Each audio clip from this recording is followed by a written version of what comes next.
Writing assembly programs can be tricky, so it's useful to have some sort of plan for how you're going to do it.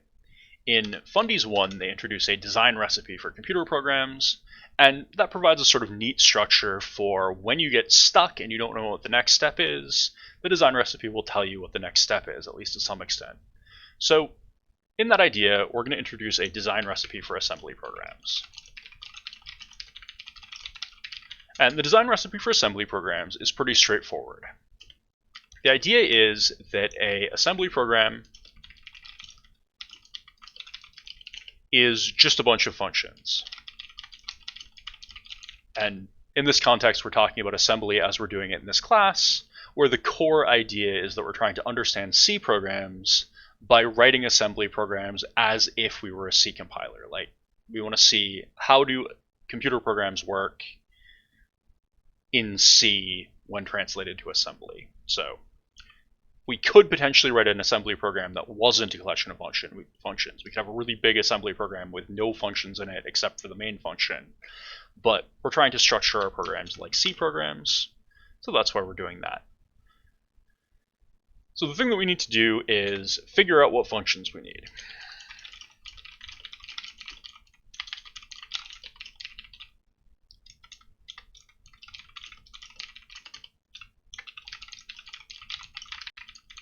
And we always know that there's at least one function we need, the main function. So we could always start by just writing down the main function and then working from there.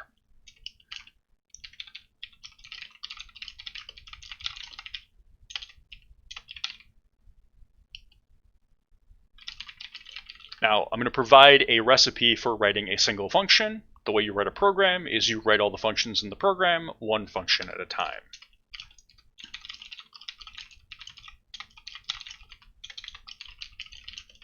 And as you write functions, unless you manage to figure out all the functions that you need up front, which might have happened, but as you write functions, you're going to discover that you need more functions, because as you write functions, you're going to call the functions that you needed, and just like add those to the list of functions that you're going to need, and then write them. So there's the whole plan for writing a assembly program, and actually that turns out to be pretty similar to the design recipe for just programs in general from Fundies 1. The design recipe for an individual function is a little bit different.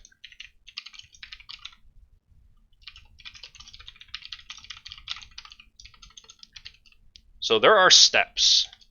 Step 1 is signature.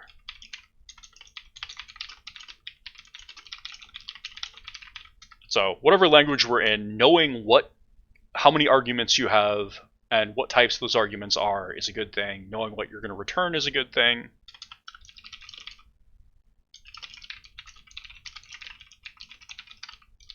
And you can just write those down. And you can just write those down as you would write the sort of declaration for a C function.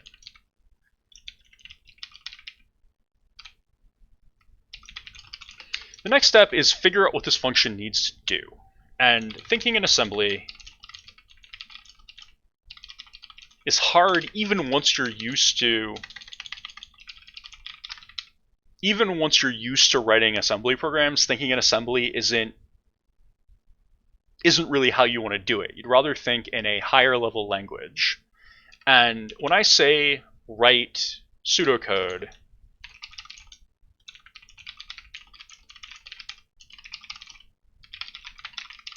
the simplest pseudocode for assembly when we're trying to think like C programmers is just write working or almost working C code.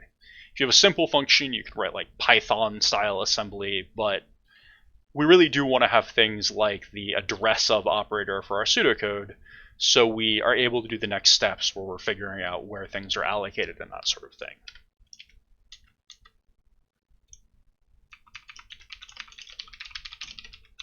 The next step, once we know how we're doing, like what the algorithm is, what the logic is for the function, the next step is to figure out where we're going to put stuff.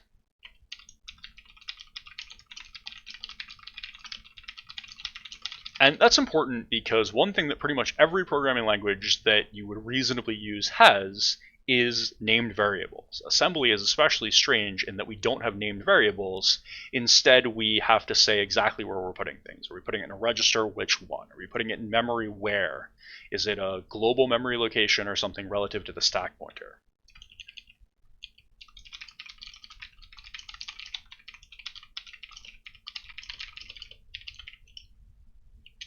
So for every variable, you want to decide where it lives, and you want to write that down.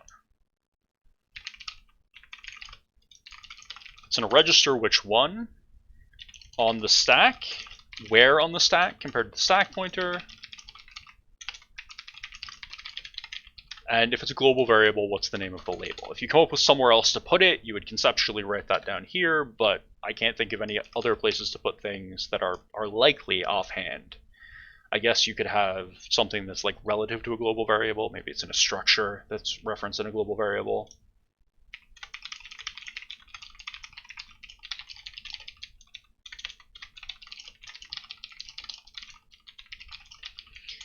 Now, for assembly code, after the first homework or so, the homeworks are going to request that you minimally follow this design recipe.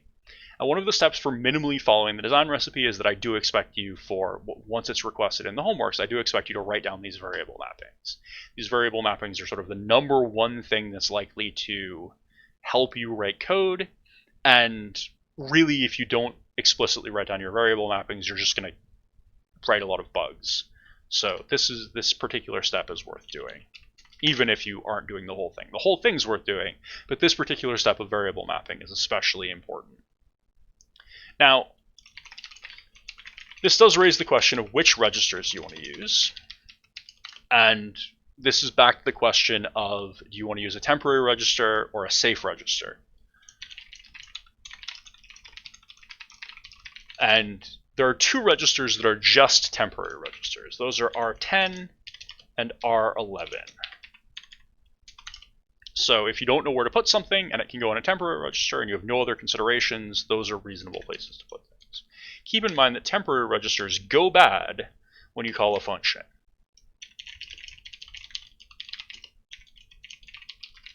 Now there are 5 available safe registers, RBX and R12 to R15.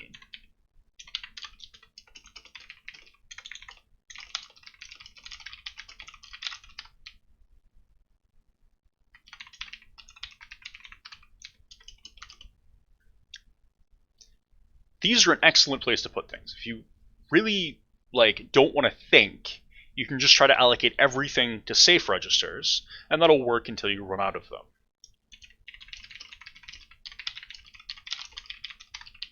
That's good because they're safe across function calls. Once you have a value in a safe register, you don't have to worry about losing it because you called a function or a system call or some instruction that clobbers things.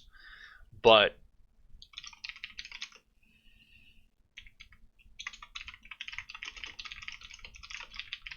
you do have to follow the convention where you preserve the value that your caller had in those registers before it called you. That's even true in your main function.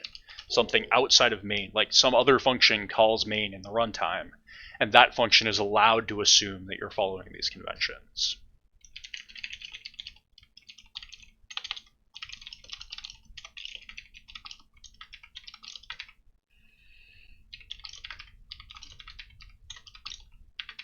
All right, so the first 6 function arguments go in those registers.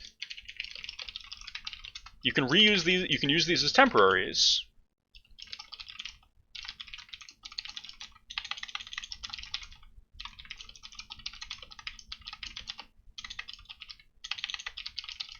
But the neat thing to think about here is that if you already have a value in an argument register, you may not have to move it. If you're going to use it before calling a function, that's a perfectly valid place to just leave it, unless you need it after calling a function, and then you have to think harder. But everything else being equal, not moving something is easier than moving it.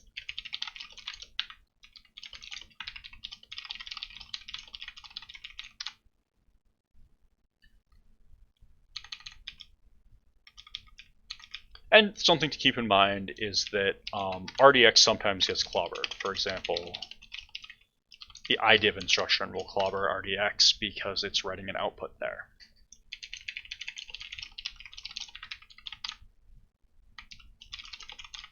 Now the return value goes in RAX. This is a temporary. But if you have a function that's going to return a value, and you've produced that value, and you don't need to call another function before returning it, the reasonable place to allocate it is RAX, so then you don't have to return it. And remember that RAX sometimes gets clobbered, for example, by IDiv. So registers are the default place to put something, and using safe registers, you can sort of, by the pattern, take advantage of the stack without really having to think about the stack beyond just following the rules. The next step is we have a function skeleton.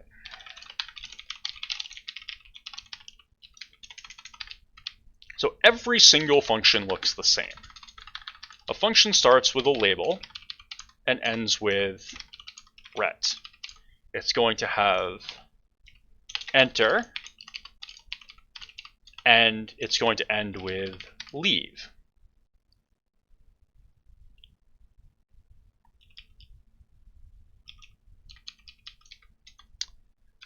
Before we enter, we have the prologue.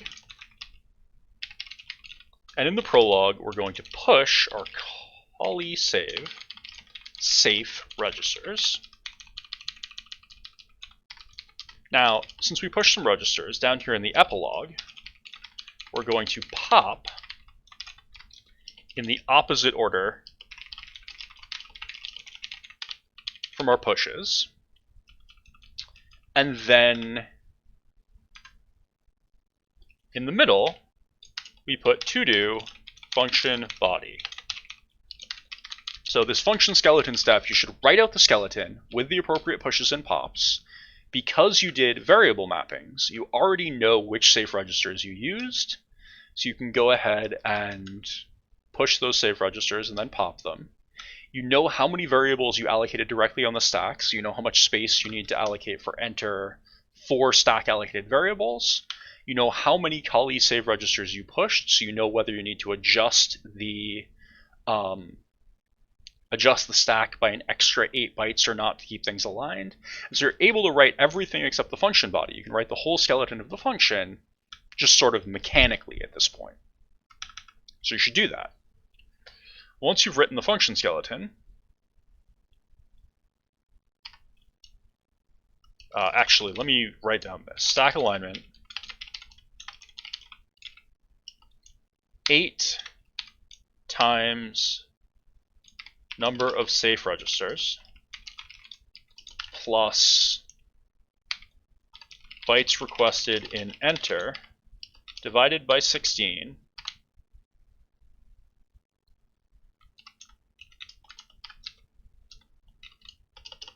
must be an integer.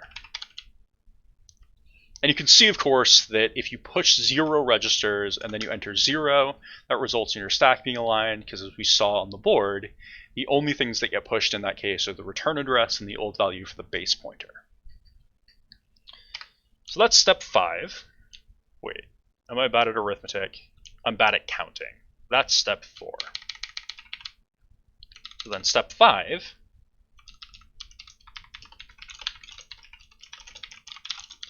you're going to write the function body.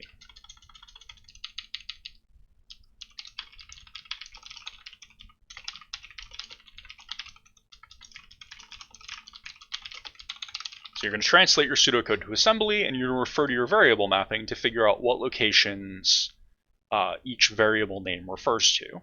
And this is a relatively mechanical process.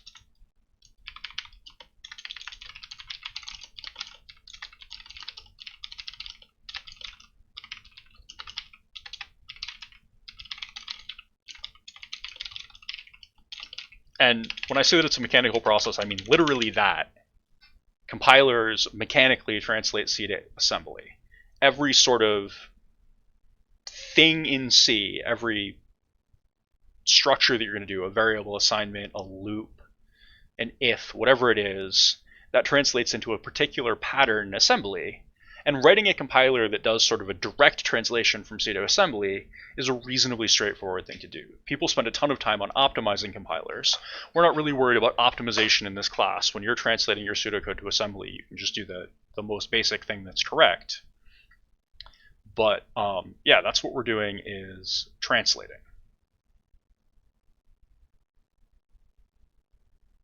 Now, let's go ahead and do some examples. Those are the 5 steps.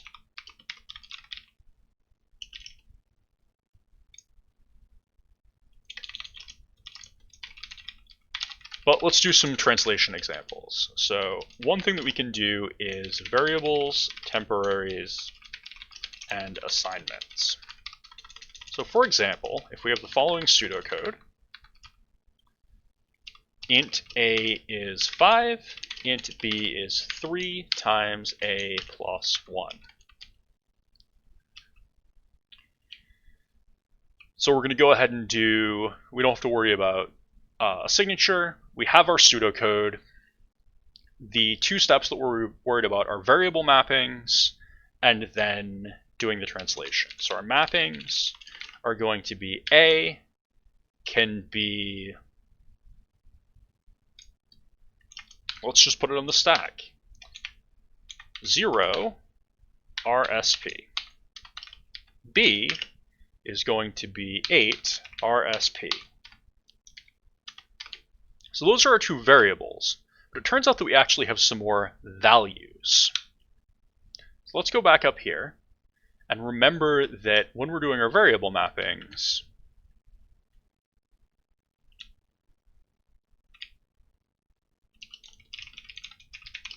in addition to explicitly named variables, we sometimes have to find locations for unnamed temporary values. We don't always need special names for them, but it's a thing to watch for.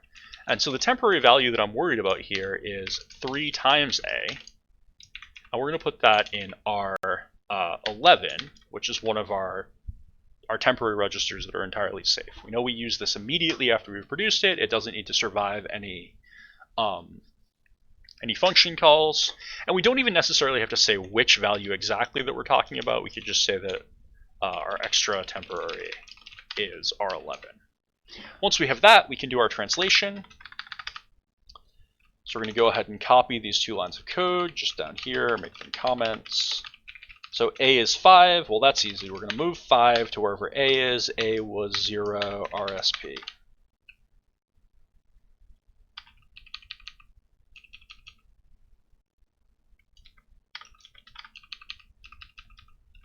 And this may run into a size issue. So with these assembly instructions, every time we use an instruction that's going to deal with an integer value, it's going to have to try to figure out how big an integer we're talking about. Because in like Intel style processors, there are like 4 different sizes of integers, 5 sizes of integers. We have 8-bit bytes, 16-bit words, 32-bit double words, 64-bit quad words. We even have double quad words. And so if we're doing a move like this, and there's no register that's an argument, it doesn't necessarily know how big it is. And so in this case, we're going to say that we're going to move a quad word 5 into the stack. Next, we're going to go ahead and say we're going to mov. All right, so to do this, the next thing that we're going to do is we're going to mov that 0 RSP value into R11, because we want to be able to do the multiplication. So we're moving A into R11. Then we're going to do an imul of, let's put it in RAX. In fact, let's make our temporary be RAX. Since we're doing a multiplication, the result of the multiplication is going in RAX. So we're going to move our value into RAX, and then we're going to just do an imul by 3.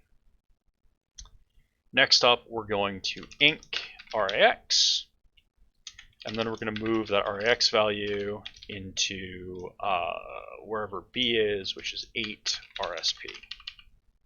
And so there's the sort of simple translation of our assignment with an expression, dealing with a temporary variable. We've translated this into assembly. And as long as these variable mappings are what we got when we did the whole function, that process that we followed doesn't actually care about what code we have outside of this range. We just can do the mechanical translation and we'll get code that is reasonable.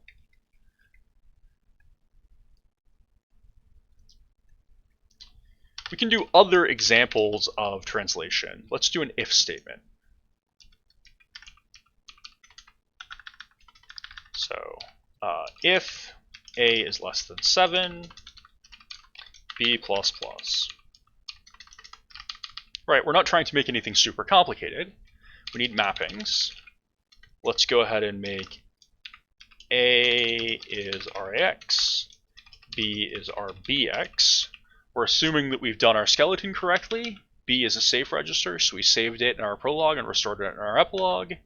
A is a temporary register, so we're not using it for any function calls, but that's true in the particular piece of code we're looking at. So then we'll do our translation. So the first thing that we're going to do is we're going to translate this if into a compare. So we're going to compare the literal 7 to rax. Then we want to not do the body of the function if this is not true. We want to do the body of the function only if it is true, so we want to skip the body of the function if it's not true. So this is a less than comparison. So the opposite of less than is jump if it's greater than or equal to. And we'll skip the body. Now this has to be a unique label, but that's okay here. So then we're going to do the body, which is going to be inc rbx, and then we have skip body.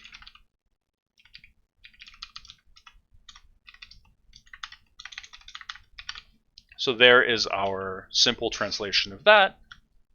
And there's a similar possible translation for most of the structures that we run into in C. There's a way to do a while loop, there's a way to do for loops, there's ways to do while loops, etc. We'll probably talk more about this and do more examples in the future. So I think that's everything for week 2 of computer systems. Good luck on the homework. The next homework is posted. Good luck on homework 2. And I'll be back for the next week of lectures.